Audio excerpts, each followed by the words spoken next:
Thonis-Heracleion. Picture it now, my friends.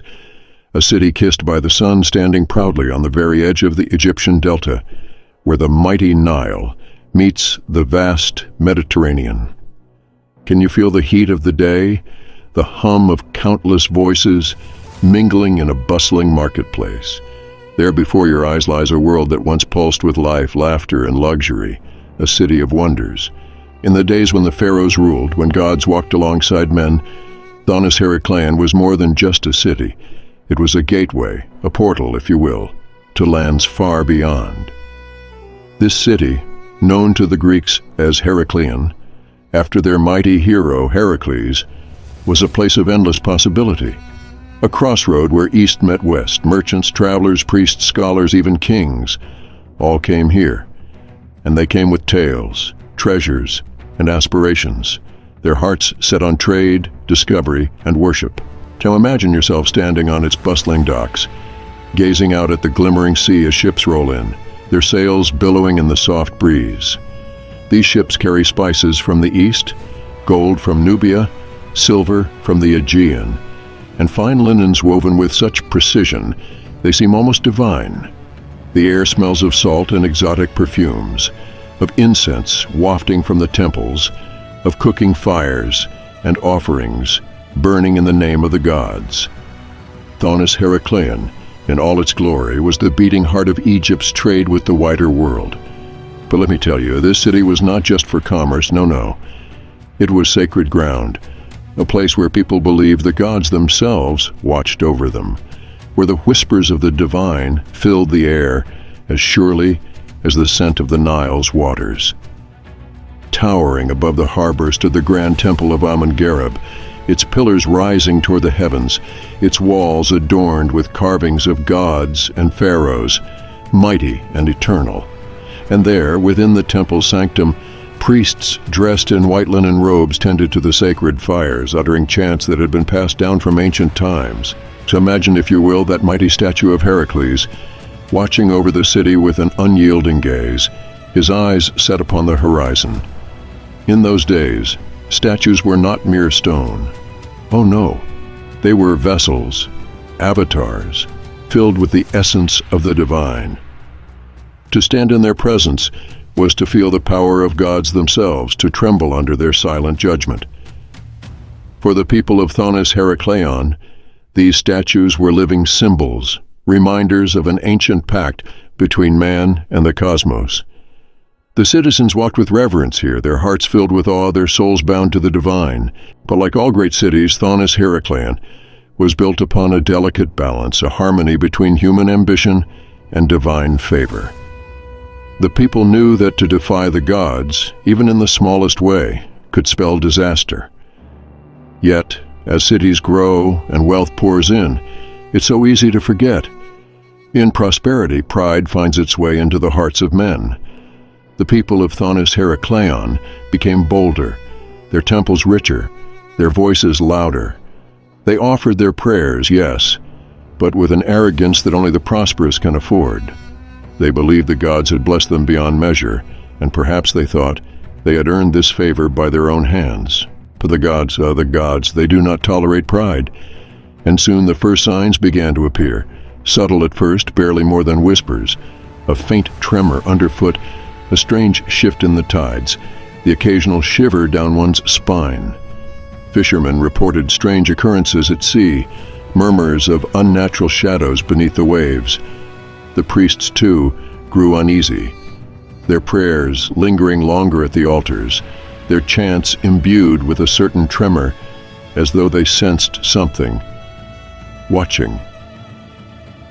The high priest would stand before the temple of Amun, his face turned toward the heavens, pleading silently for mercy, for guidance. Oh, how the people dismissed these warnings. It's only a tremor, they'd say. It's just the sea playing tricks. None they laughed, they drank, they danced in the moonlight. They celebrated their success, their strength, believing themselves untouchable, favored by gods who had watched over them since time immemorial. Their wealth grew, the harbor expanded. Thonis-Heracleion was unstoppable, or so it seemed. And yet beneath the surface a shadow stirred. The citizens did not know, could not have known, that they were living on borrowed time. For in their hubris they had forgotten one ancient truth, that the gods give, yes, but they also take away. There was a day, a hot bright day, when everything changed. Imagine that sun, fierce and unrelenting, casting a blinding light across the harbor. The priests felt it first. A rumble, a shiver, a deep tremor that ran through the earth like the heartbeat of some great, ancient beast. People stopped in their tracks, their laughter dying on their lips. The birds took to the skies, cawing in terror as the ground shook beneath them. The waters of the Nile began to churn, dark and foreboding, as if something monstrous lurked just beneath the surface. The sky itself seemed to darken, clouds gathering swiftly as if drawn by some unseen force. The wind picked up, howling through the streets, tugging at the market stalls, snatching the prayer scrolls from the temple walls. The people, once so confident, now looked to the priests. Their faces pale with fear, and in that moment, as the earth groaned and cracked, they knew, they had angered the gods. For as long as they had remembered, Thonis-Heracleion had stood strong, unyielding, eternal. But now as the waters rose and the earth quaked, they saw that eternity was but an illusion. The temples they had worshipped in, the statues they had prayed to, the homes they had built stone by stone, all of it trembled on the edge of oblivion. The great city of Thonis-Heracleion, a name spoken with reverence for generations, a place of gods and kings, dreams and legends, was now caught in the grip of forces far beyond human control. The ground beneath the people's feet twisted and heaved, as if alive, as if the earth itself had awoken in anger. And the sky grew black, rolling with thunder, as though the heavens themselves mourned the fate of this ancient city. The waters of the Nile surged with a fury unseen before rising, flooding the harbor, claiming the streets one by one.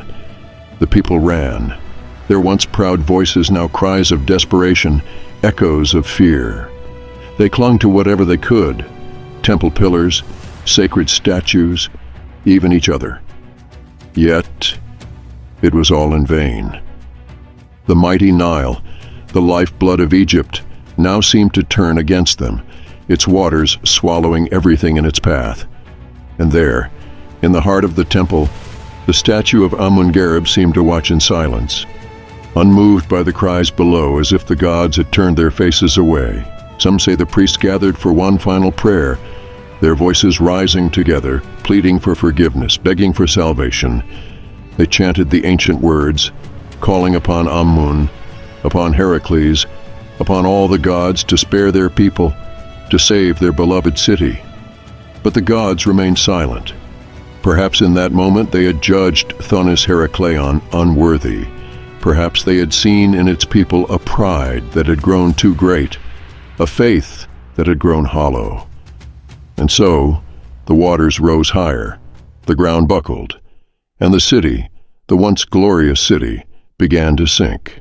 Can you imagine it, the temples crumbling stone by stone, the statues of gods toppling, sinking into the dark, murky depths? The walls that had once echoed with laughter, with song, with prayer, now silent, consumed by the waters. The marketplace, the grand harbor, the mighty docks, all vanished, lost to the depths of the sea. And as the last of the city disappeared beneath the waves, the people who had survived stood in awe and terror, watching as their world was swallowed whole, as if it had never been. For centuries, Thonis-Heracleion lay hidden beneath the waves, a ghostly memory, a story whispered by the wind and the waves. Fishermen spoke of strange shadows in the water. Divers heard tales of lost treasures buried beneath the sea, but few dared to seek it out. It was said to be cursed, a place where the gods' wrath lingered, where the spirits of the lost roamed the underwater ruins. The city, once so proud, had become a legend, a cautionary tale, a warning whispered from generation to generation. And then, as if by fate, as if the gods themselves wished to remind us of the fragility of human pride, Thonis-Heracleion was rediscovered. In 2000, the ruins were found, buried beneath layers of silt and sand, preserved by the waters that had swallowed them centuries before. Archaeologists uncovered temples, statues, coins, artifacts that spoke of a time long gone. They found the statue of Heracles, still watching, still standing, as if guarding the secrets of the city. And with every artifact, every piece of stone brought to the surface, the story of Thonis-Heracleion came alive once more. What a humbling sight it must have been, to stand in the presence of a city that had defied time, to see its streets, its temples, its docks rising from the depths like memories returned. And we, the inheritors of this world, we stand now in awe, reminded of the greatness and the fragility of human ambition. Thonis-Heracleion is not just a city lost to time, it is a symbol, a lesson that the ancient world whispers to us still. It reminds us that pride, unchecked, can be our downfall, that even the mightiest of civilizations are but dust before the gods. So as we gaze upon these ruins, as we walk among the statues, as we hold the coins once clutched by hands, long turned to dust, let us remember Thonis-Heracleion. Let us remember that all we build, all we cherish, is temporary, that our cities, our monuments, our very lives are but whispers in the great endless passage of time.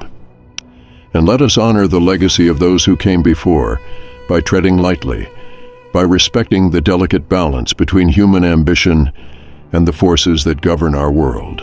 For in the end, it is not the might of our cities, nor the grandeur of our temples that will endure. It is the humility to understand our place in the cosmos, the wisdom to live with reverence, the courage to learn from those who have come before. Thonis-Heracleion lies beneath the waves, yes, but its story, its warning, rises with each passing tide, urging us to listen, to remember, to live with awe and respect for the mysteries that shape our lives. Thank you for joining us on this journey through the echoes of history. If this story has left you with a sense of wonder, a curiosity for the mysteries of our past, then subscribe to Echoes of the Past. Together, let us uncover the forgotten tales, the hidden truths and the lessons that history has to teach us, because in these stories we find not only the past, but the wisdom to shape our future.